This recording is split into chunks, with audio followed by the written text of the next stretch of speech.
Welcome to Good Morning Hospitality, your one-stop shop for the latest news, noteworthy trends, and thought-provoking discussions across the industry.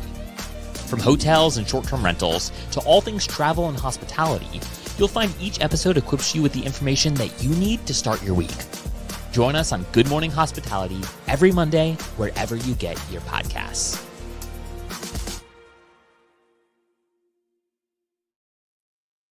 Good morning. Happy Monday. Best day of the week. I know. I feel like I've missed you guys. I mean, I only missed 1 week, but I feel like I haven't seen you guys in so long. I know. We missed you too. Listen, I knocked out 2 or 3 weddings back-to-back weekends. So that was great. But also 2 weddings back-to-back. It's like I got back and I was like, I am so tired. For our loyalist listeners, they'll know that you are the queen of weddings. You are the queen of weddings. I've never met anyone who goes to more weddings than Brandy Canelli. That's where all of my money has gone. Also, unofficial shout out. If you going to these weddings or whatever, Z-biotics are these like things you take before you drink. And I didn't really think anything of it before. And then both weekends like saved my life. So highly recommend. They're not cheap, but like get a whole bunch if you have any sort of, festive commitments in your future. This is not a paid sponsorship. Not a paid sponsor. Would happily take their sponsorship dollars, but I have been like evangelizing Z-biotics. Also, only really works if you're over 29, 30. Yes. Oh, it's a really peak 30s tool and into your 60s. My parents also really loved them. Lovely. Well, glad you handled your weekend well with the back-to-back wedding festivities. Golden, holy crap, for the first time ever, we are seeing you in a new location. Same old is out the door. It's no longer the same old with you in it. How are we doing? Not true. Well, we've done a podcast from a castle in Scotland before, so we've done different locations. But yes, it's rare these days. On the road this week, but can't miss the show. I traveled with my microphone like Brandy. It's a weird thing. It is. You gotta have your little box, and it just comes with you. TSA is like, what do you got in that bag, dog? That's cool. Glad that. Or where are you at? Where are you located today? Where are you broadcasting from? The desert of Phoenix, Arizona. All right. Nice. All right. So on the road, we got Golden on the road. Finally. Trying to be a man of the people, I love it. Oh my God. Paul says Brandy goes. Go ahead, Brandy. Brandy goes to more weddings in a month than I have in the last 5 years. And that is the damn truth, Paul. Like, it is crazy. Someday they'll end, or it'll just be the second round of weddings. I don't know. 100%. Well, I love that. I love that you guys both had great weekends. I also had a great weekend. For the guys out there that are in their 30s or getting into their 30s, you should do this more often. I did this Friday. I went through my whole closet, all my storage, all of my stuff, and I donated 4 bins of clothes that I don't wear. I've never worn over the last 3 to 4 years. So many clothes donated, gone out of the way. And then I went to the Pikes Peak International Hill Climb, which is a racing weekend where I got to watch 73 race car drivers climb 12.4 miles on 156 turns in over 14,000 feet of elevation gain. And it was incredible. Man, oh man, did I have a good time. And then become such a little car nerd. Oh no, I can't tell you anything about makes. Yeah. Wait, what kind of airhead are we talking about here? Gearhead. Okay, sorry, I couldn't hear. No, I don't know anything about actual cars, makes, and models. I know a little bit just to get by, but there's people that are like, oh, that was a CWRX, blah blah blah blah blah. I'm like, I don't know what the heck that was. That thing just went really fast and it was really cool. Anyways, I love the business of motorsports. It was a fun weekend and a beautiful time in the Colorado mountains. Shout out to David Kraus from Rent Responsibly, who is tuning into the live. And of course, obviously, our main man, Paul.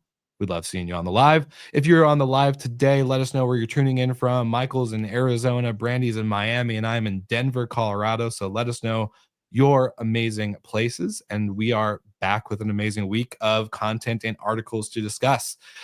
Guys, again, pretty news light, but I do want to say, before we jump into the actual topics of today, we kind of missed a story last week. You remember that story that we missed?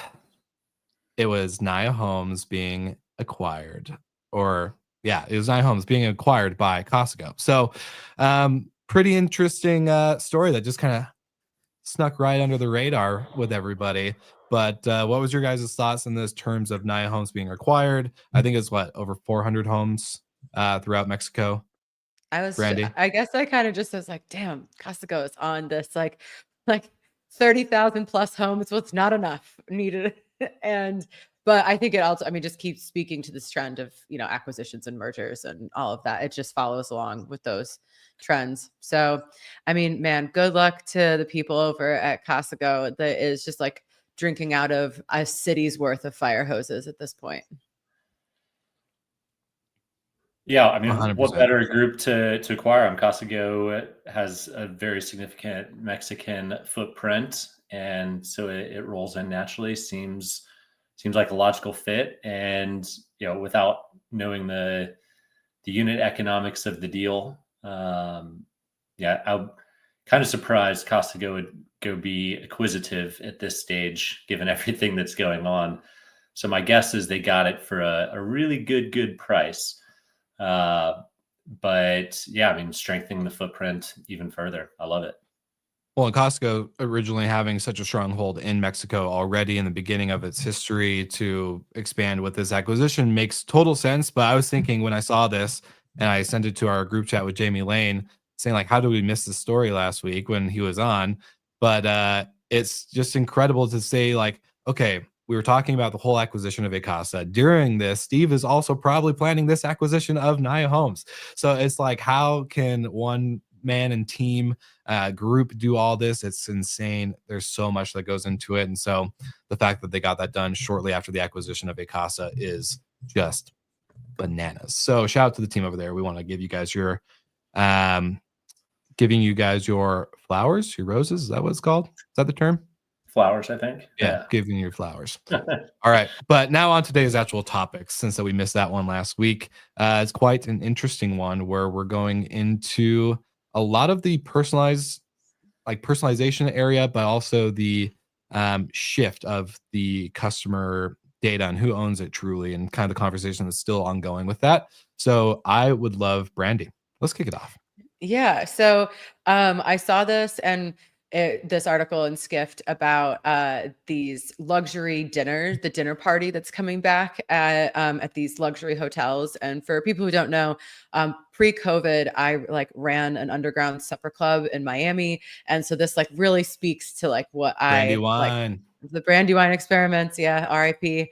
But I loved this because this is something I love doing, these super intimate dinners, 12, 20 people, something like that, and at these luxury hotels, it's another service or, amenity that they can offer that gets their guests, talking, that provides this really unique experience for the guests. And it's for people these are the big spenders.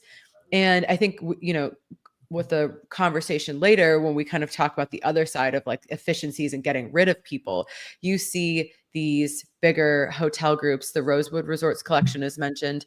They're this is not probably making them any money, at least not right now. The overhead for these kinds of dinners, especially at these locations, is pretty crazy. But they want to provide this, when you have these luxury guests who are always looking for something more and extra, what is the next thing that you can provide them? And I think that these dinners are in the zeitgeist now. Everybody loves kind of the foodie culture, even though I cannot stand that term. But it's something that people really think as higher class, as luxury, as unique, because each dinner obviously is going to be something different, right? You're never going to have exactly the same experience twice. And so I think in this article, they talk about wanting to have those kinds of experiences with their guests, where when you're at dinner, you're talking about like, did you do the skeet shooting or the fly fishing or the whatever other crazy bougie activity they had going on? And it gets people connected in a way that I think, whether you're super rich or you're just a normal person, we've all been kind of missing that level of connectedness. And so this is bringing it to these kind of higher end locations.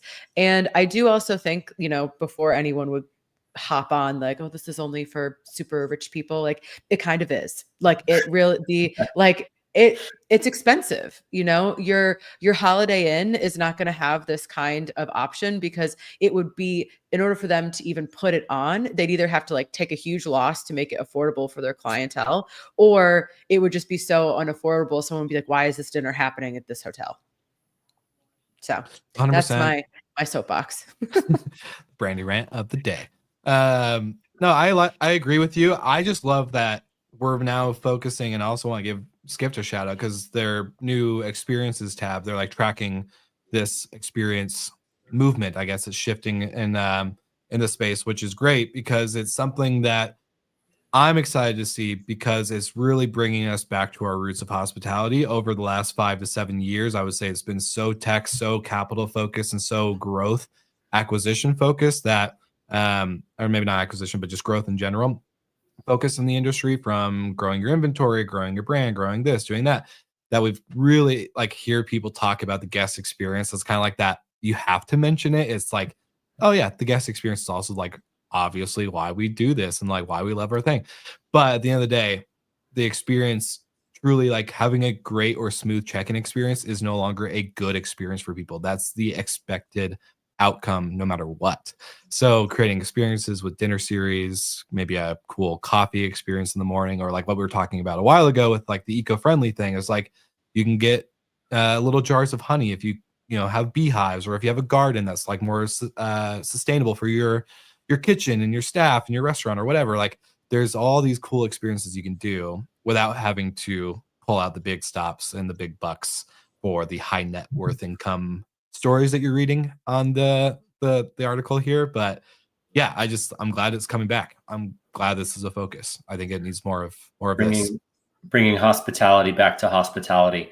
Yeah, I mean, Amen. you can compete on experiences like this, bespoke, one-of-a-kind events that you organize or that are happening in your city. Or, I mean, let's be honest, you can also compete on limited service and budget and price. Yeah. And we see that from CitizenM, for example.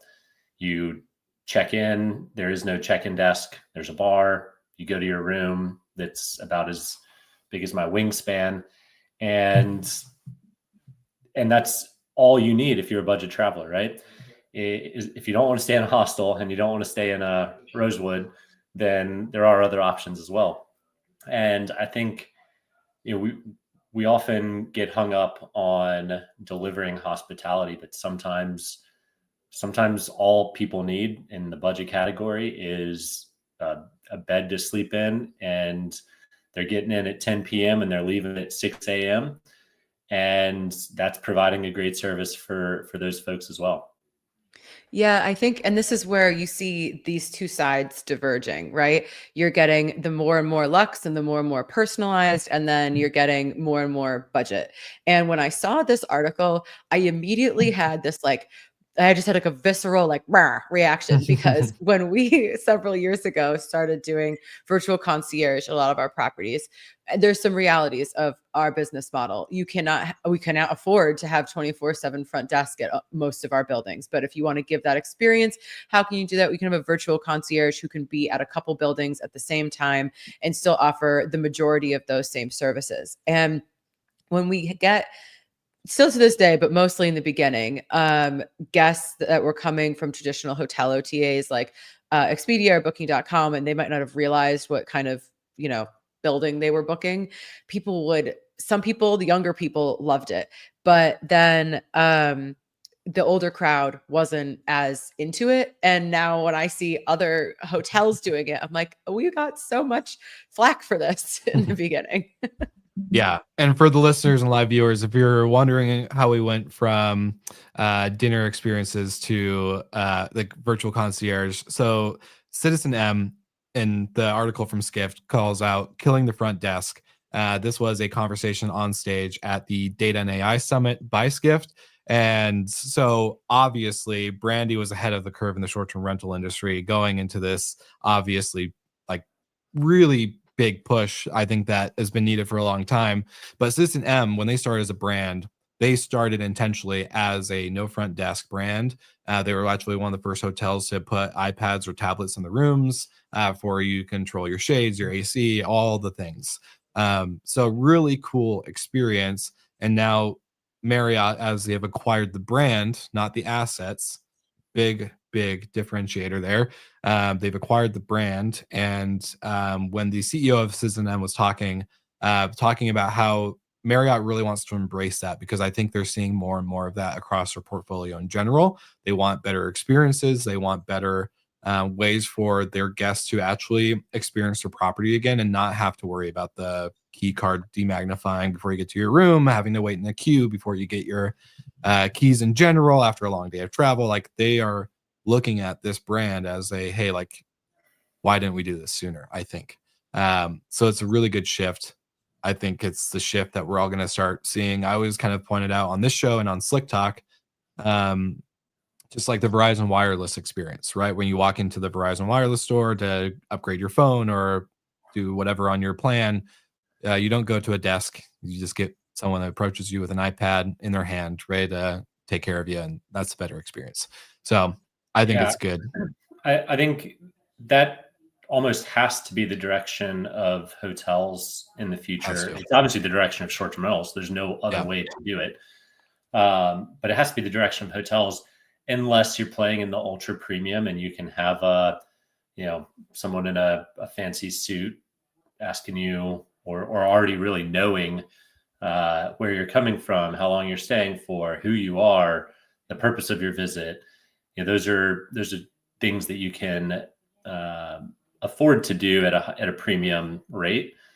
But the rest of the market competing for the mass market traveler, it's got to go the direction of CitizenM and the direction that sounds like Marriott's starting to take their larger brand portfolio. I think the part of from the consumer side, right?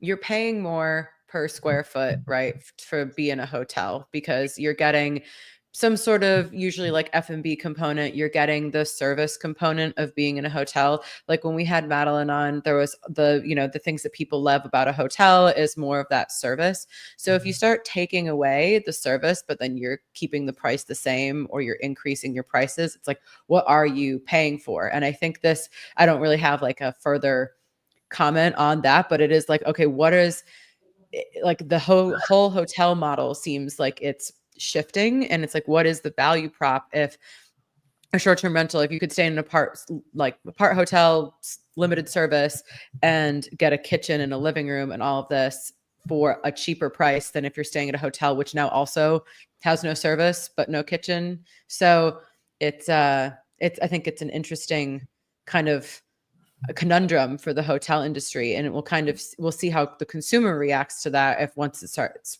rolling out in a more meaningful way. 100%. And just from this conversation, the CitizenM and Rafit from Skiff when they're on stage, it was a really good conversation because I think when, the original beginning of the brand started, it was all about the lobby experience, the food and beverage, the pool, the less of the room. Like, yes, the room experience was still good. You had an iPad or a tablet that would control everything. It was smaller square footage, but better designed for that square footage, etc.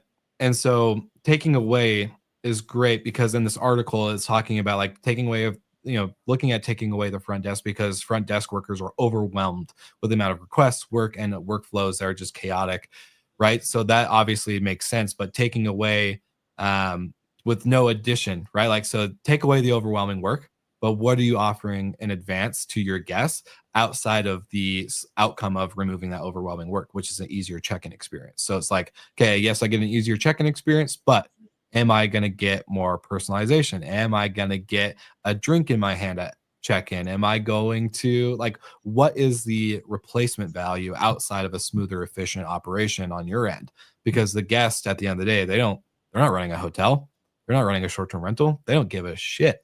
They just want to get their stuff and have their experience be good. So I think when you're taking away stuff, like you were saying, yeah, you gotta add something publicly for the guest. Well, I would argue they haven't taken it away. They've just reimagined it, right? The last thing I want to do when I go to a hotel is to go stand in line, tell them my name. They ask me 10 questions, and then they hand me a key and tell me the room. That can all just be delivered to my phone right before I show up. And then if I do have questions, then I can go to the bar. Like, we're not saying that they got rid of F&B. CitizenM has F&B. I could go up if I had questions. If I didn't understand my room instructions or receive it or wanted to change rooms, you can go talk to somebody. But I think the whole check-in desk is antiquated unless you're delivering a significantly above average experience. Like we experienced at the Auburn Hotel, where they already knew who it is, how many people, when you're arriving, where you're arriving from, why you're there, what you look like. They recognize you before you even tell them your name. Like, those are the little details that do jump out and are memorable for guests visiting places. But your average airport Holiday Inn can't do that. So I'd rather just get my room info after a long flight and go straight to my room, or go grab a beer at the bar and then go straight to the room. Like, I think it's a bit of reimagining, and yes, it is more cost efficient to have it that way. And a lot of the front desk operations that took a bunch of time 10 years ago, a lot of those are automated now. And you'd be surprised. I'm like chomping at the bit I totally forgot to mention this in the beginning. I had the most maddening check-in experience, and I'm not going to say where it was, but it was a Holiday Inn and for this wedding. And I was checking in. We had like a couple rooms with like my family, and the check-in experience was so crazy. I was sitting there and I'm just Did you hop behind the desk and check yourself in and just like, let me it's like my mom booked everything. I'm not going to be like, let me handle this. But I'm just like listening. There's like 2 or 3 people at the front desk trying to figure out this whole thing. It's like, because we have different cars. Are they with the right room? Do you just print out this piece of paper and sign that? And then, oh, you have people coming later. We need to make sure we have all of their information to give them these keys, even though you already gave it to us when you booked the room. The check-in process took almost 20 minutes. And I was sitting back there just like literally like having a conniption, because I was like, this is crazy. There is nothing hard about what is happening right now. I was like, this is my own special hell. I can't. And I will. Yeah, we're the bane of our own existence, in the same of, I think sometimes we've made our industry harder than it needs to be. 100%. Technology vendors alike, operators alike. I've seen that same thing where you're like, this is it. Give me a key. I gave you my credit card. I paid online. Like, what is going on? So is my room clean? Can I get in it? Yeah. Is it easy to get into? Do I need to talk to anybody? Like, exactly. Should I be fearful for my life? Like, what's going on? Yeah, if you've traveled a long way and you're tired, just tell me what room I'm in. And do you want 1 key or 2? I don't want a key. Just let me use my phone number as my door code. And it's easy. For our viewers, listeners, how do you like to be checked in? I want to know. I want to hear your stories. I want to hear the nightmares out there. Honestly, unless it's coming with a glass of champagne or a cocktail, I don't want to talk to anyone. Yeah, 100%. I agree with you. 100%. All right. Well, this one was another interesting one from the Data and AI Summit at New York with Skift. And so I love this opening line before I show the article. This opening kind of like tagline: there's been a battle between online travel companies and hotels for decades, not just hotels and short-term rentals. there will be no truce in the age of AI and how AI is changing who owns the customer as it is evolving. So this was a really fun conversation again to hear on stage. Adam Harris, CEO and co-founder of Cloudbeds, along with some other panelists, were on there to discuss who really truly owns the customer, right? And look, I'm not gonna lie. As an operator, there's definitely been times where I'm like, F all the OTAs. They don't deserve any of my business. They don't deserve any of the promotion or whatever I've done for them to like tell people that I love partnering with these channels and blah, blah, blah. But then also there was points during this conversation where I was like, dang, I kind of understand where the OTAs are coming from. When you're spending $16 billion on marketing, I would kind of want to own that traveler too. So what do you guys think from this article? Michael, let's start with you since we started with Brandy first on the last one. I want to see your thoughts. Yeah, it's a good question. And I'll float back to some chats I've had with some OTAs directly. It is that they own the customer as long as that guest isn't going back to that same property. And if they are, then it's on you to own the customer. So if I'm traveling to Scottsdale this week and to Florida next week and to New York the next week, the OTA owns me. But if I'm going to the same beach house that I've gone every year and the OTA was the one that got me there in the first place, it's that management company's fault or that homeowner's fault for me not booking directly with them the next time. So I think in that case, everybody really wins. If you deliver a good experience, then now you can own the customer. If you don't, or that customer isn't going to be a repeat guest for you anyway, which is the vast majority of the time, it's not necessarily the case in business travel, but in leisure, very rarely are you going and staying at the exact same property over and over again. And there's very few national or global brands that you can book at repeatedly. And so I'll ride the fence on this one, but I think in my mind, it's very clear, the OTA's job is to get them there the first time. If you go there a second time, it's on you. Can I ask you though a question? Let's say I have a guest, and this has actually happened as a front office manager that I once was. Guest books on Expedia. They check in, they have a great experience. They leave us a 5-star review. They made friends with one of the front desk staff, maybe the breakfast clerk, etc. Like great overall, 10 out of 10. They come back maybe 6 months, a year later, they booked again on Expedia. I tell them, hey, you can just book with us directly. You get 20% off, blah, blah, blah, blah, blah.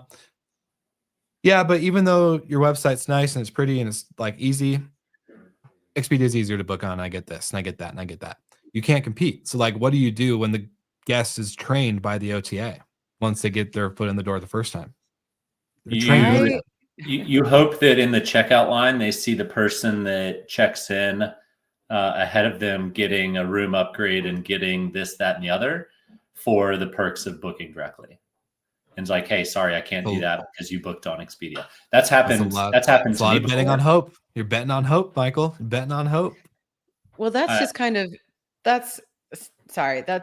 think that's all part of the point is like some people don't really care necessarily about, they might not care about upgrades or like what you get with, like, they don't want to sign up for like another thing, And so they're like, okay, you know what, on Expedia, I have this account. I can see all the places I've been. My credit card has a deal with Expedia, like whatever. And yeah, maybe I go to a Hilton twice a year, or Marriott once a year, but like, I'm not going to build up enough loyalty points to get, and like, how many, do you need like 1 million loyalty points now to get an upgrade? I think also like that side of it is becoming more public and is eroding like what you actually get. And I had a gift card to a spa in Miami that's at a Marriott Turnberry property. And they immediately were like, signed me up automatically to be I thought I was a Bonvoy member, but immediately signed me up. And they're like, you get 500 extra points. And I was like, what? Like, what does that get me? Like, that's like, are you going to spray some free water in my mouth? Like, so spray free water. That's But hilarious. I've never heard that. That's awesome. But kind of like in the article, it's talking about how, AI is scanning the internet, is reading the internet to figure out what best to serve how best to answer the query, basically. And in this sense, is the language model just reading Expedia? Like or are they going through the, almost infinite number of hotel sites to find the best deal or to find that? So I don't know the answer to that, but I would say that in that, part of the deal would be like wherever, if you will searched a hotel and you clicked on one of the options and that came from the direct Marriott site, then Marriott would own that guest. But if you clicked on an Expedia link that brought you like 3 different options, then Expedia would own the guest. And I think it's going to come down to like, how do you track that? I mean, obviously there's all like the data, and then I think it'll become a war between the hotel brands and the OTAs of like, how do you get your search first? And that I think is what people are afraid of, is that will just be whoever can pay the most will get those clicks. I was gonna say the winner of that war is gonna be the browser. It's Google. That's who wins that war, because at the end of the day, everyone's going to use their land to do it.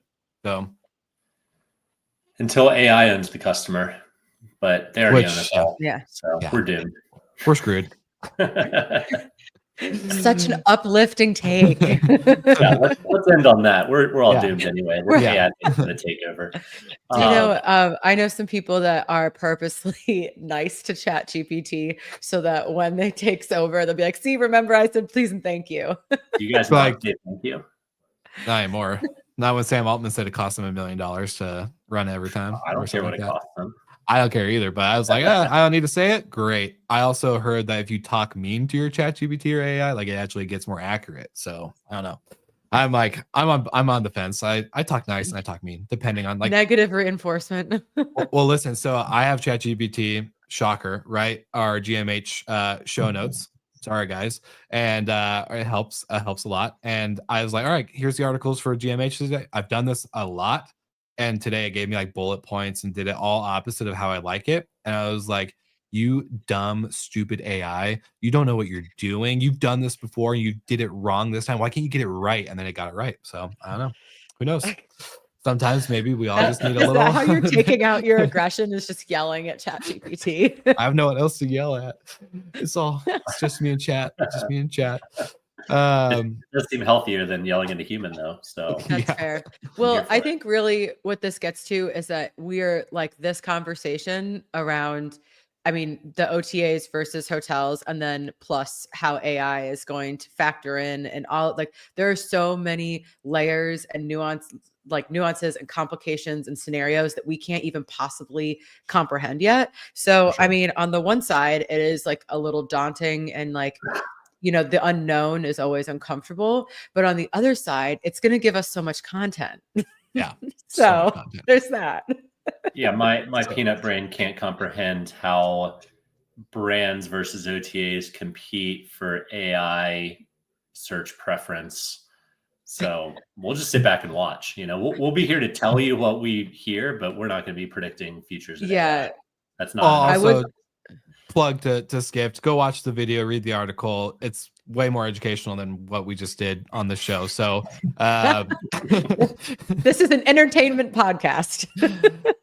We're just a couple of goofballs, just being a little goofy today on a Monday morning. So I'm digging it. I'm digging the vibes. But we have hit our mark on the time for our live listeners. Thank you guys for tuning in. For our post live listeners, thanks for subscribing. I guess please subscribe if you haven't. And for you two, any highlights that you're looking forward to this week, or same old? Honestly, I have to say same old. So I think that's our new shirt. That's our next shirt. The same old. Yeah, that's the merch. I'm still waiting on my Brandy Rant shirt. I just there were promises made. Hey, look, but I will say this hoodie that I'm wearing, this kind of goes to the point I was trying to make way in the beginning when I said I donated like 4 bins of clothes. I found my first ever Slick Talk hoodie that I made 7 years ago.